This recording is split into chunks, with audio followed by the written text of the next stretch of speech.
باره ابوذر رضی الله عنه از پیامبر صلی الله علیه و سلم پرسید. او نزد پیامبر صلی الله علیه و سلم آمد و گفت: اوصنی یا رسول الله، اوصنی.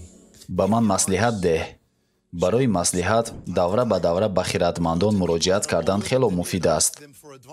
سپس رسول الله صلی الله علیه و سلم به او فرمود: اذا عملت سیئة فاتبعها حسنة تمحوها. اگر قصداً گناهی کردی، فعلی عملت از فعلت فرق دارد. عملت معنای قصداً گناه کردن را دارد. سیئة التنوین بر سیئة معنای هر گونه گناه را دارد. خواه گناهی بزرگ باشد و یا خرد، هر گونه گناه چه خیلی که نباشد. اگر شما دیده و دانسته گناه صادر کنید، پس چی باید کرد؟ پیامبر می‌فرمایند: فاتبعها حسنة. فوراً پس از آن کاری خیری بکن. هر کاری نیکی را که یافتی در حال بکن.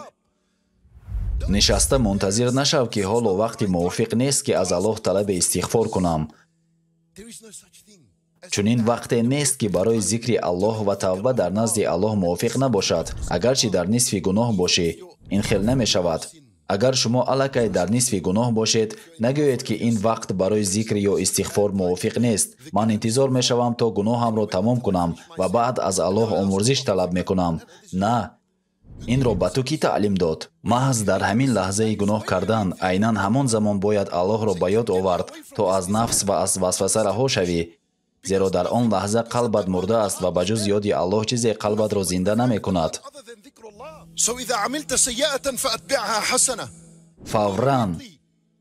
فوراً آن را با کاری خیری بپیشان، به هر کاری خیری، به هر، و در نتیجه تمحوها، کاری خیر آن را پاک می کند. پس ابوذر رضی الله عنه یک سوال بسیار مهمی را داد. از ایشان پرسید: یا رسول الله، امین الحسنات لا اله الا الله؟ آیا کلمه لا اله الا الله به کارهای نیک نیز دخل دارد؟ سوال مهم. هنگامی که پیامبر صلی الله علیه و سلم به سوال او پاسخ داد، جوابش به نهایت روح بلند کنندانه بود. او گفت: هی افضل الحسنات. اون از بهترین عملها هست. هیچ چیز بهتر از لا اله الا الله نیست. هیچ چیز. میدونید چرا؟ چون که بهترین کارهای خوب این عهده‌داری است.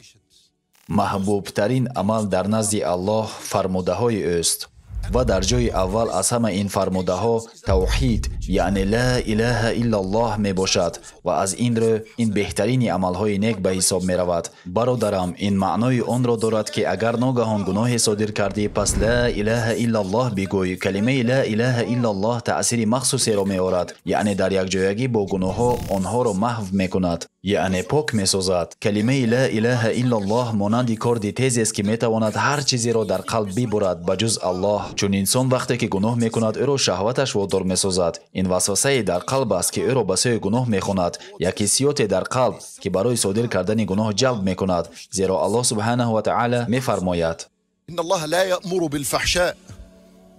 ان الله لا یأمر بالفحشاء. الله هرگز ما را به زشتکاری فرمان نمی دهد. الله ما را به این دعوت نمی کند. برای همین اگر گناه کردی، پس از کسی دیگری پیروی کرده ای، پیروی از نفس خود، اطاعت از شیطان، الله می فرماید: الا تعبدوا الشیطان الم اعهد الیکم یا بنی آدم الا تعبدوا الشیطان. آیا با شما پیمان نبستم که شیطان را نپرستید؟ اما شما نافرمانی کرده از او پیروی کردید. شما باید از قلب خود این را برید. چی طور این را باید کرد؟ با یاری لا اله الا الله.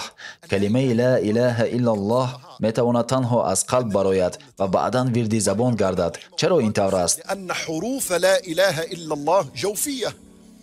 چون همه حرفهای کلمه لا اله الا الله باطنی اند. این رمزاً گواهی می دهد که حتی در لب باشد هم از قلب می براید و بعداً به زبان.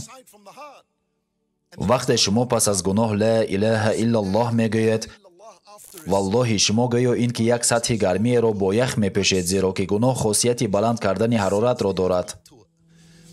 تطفئ الخطیئه کما یطفئ الماء النار. пайғамбар алайҳиссалом гуфтанд: تحترقون вақте ки пайғамбар алайҳиссалом гуноҳро тавсиф мекарданд, онро бо оташ муқоиса мекарданд, бо касе ки оташ ӯро фаро гирифтааст. Тасаввур кунед, чӣ мешавад агар ба шахсе бензин рехта ӯро оташ зананд ва ин тараф он тараф дод зада ҳаракат мекунад. Ё оташро хомӯш кунед ва ё коре кунед ки вай тезтар бимирад ба ҷои ин қадар азоб. чунин аст ҳолати гуноҳҳо. Дар олами рӯҳӣ мо онҳоро маҳз ҳамин тавр мебинем ва барояшон чораҳои дахлдор меандешем.